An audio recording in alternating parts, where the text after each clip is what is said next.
It was Paul the Apostle who said, "What shall we say to these things?" But what I'm seeing here from yesterday is just amazing. It's just amazing. The magnitude of the building, the magnitude of the people, the magnitude of the atmosphere. I mean, it's just incredible. It's just incredible. It's just incredible. You can't believe that this kind of thing is possible in Africa. But we just sang a song that nothing is impossible. So that is it. But I first of all want to pay a great tribute to my friend and my brother, Bishop Dag Heward-mills. Bishop, yeah. For me, I believe that he's one of the most iconic human beings we've ever seen. These are the kind of people who sometimes the world has to be honest enough to acknowledge that what they've done has never existed. It calls for some honesty. You know, I've said it on many platforms, and my wife is my witness, even in private, that if you gave me 300,000 Ghana cedis today, and you tell me, look for one man of God in the world, and give him that money to do the work of God, I'll look for Bishop Dag Heward-mills.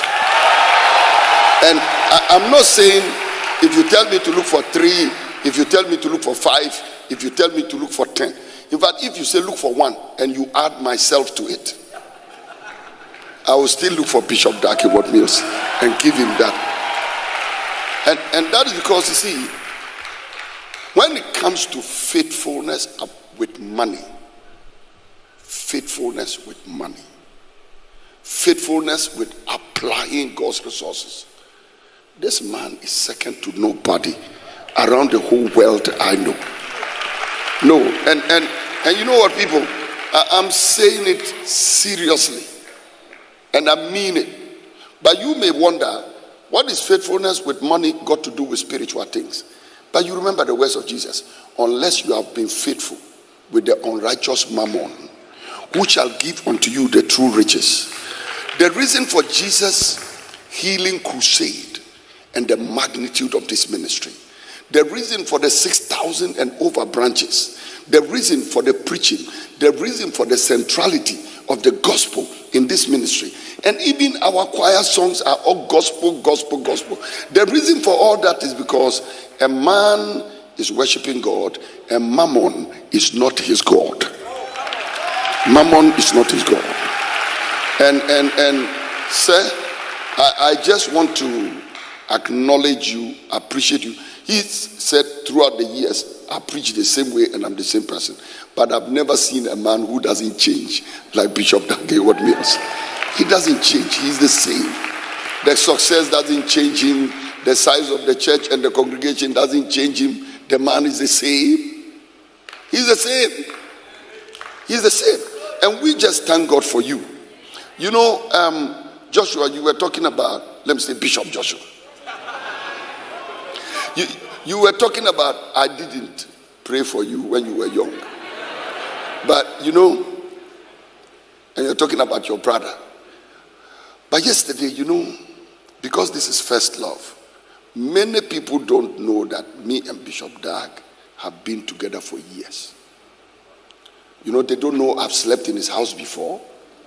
When I'm doing a program, I will sleep in the house. I don't know whether you remember I slept in your house. And I didn't pray for you there too. This man is full of accusations. But you know, strangely, yesterday, I had this beautiful dream. Yesterday, I had about, now I'm a dreamer. Like I was telling you yesterday, when I sleep, I'm not asleep, I dream. Sometimes about 10. And almost all the dreams are prophetic in nature. Yesterday, I had a dream, and Pearl, you know this, our daughter called Tina Nafu, that we were inspecting some projects. And then I got to a certain place, and there was this demonic entity. It was a female. And she said she wouldn't let us inspect the premises. And I was standing there and watching The lady talking, some tiny woman resisting us. Then my daughter Tina came. Tina is a contractor, and she's one of the precious members of our church in Bolga. She came, she said, "Daddy, what is this woman trying to do?" And I said, she said, "We can't enter and inspect the premises of the building and the church and the things we were doing." Tina took out a card, flashed it on the lady. She fell on the ground and collapsed, and we passed. And then she told me, she said, "Daddy, the anointing you've been talking about, I've received it." And we went in and inspected the place. Then this witch or whatever now woke up. So wherever Tina is, she's very anointed. And then I had another revelation, and it had to do with one of my daughters who was here. And I told her this morning, "I had a dream about you, but I'll tell you later when it comes back." But then the one that concerned you is that I had a dream, and you and Mom, my sister, Lady Reverend Adelaide, had come to our house. You know, I slept in your house before, so you guys too came to my house. And then your mother was having these gifts, and then she was giving them, and then she was talking to my wife, and they were doing all the things. And then I finally said, "Where is Bishop Joshua?" But in the dream, I didn't say Bishop Joshua. I must confess, I said Joshua. Where is Joshua? Then they told me he's sleeping. I said, "Sleeping where?" They said, "In one of the rooms." So I came, and you were lying on the bed. This part of your body was on the bed, and your legs were the overflow hanging on the floor, and your legs were around the floor. And I said, "Are you not going home?" And then your mom said, "No, I'm leaving him here for some days."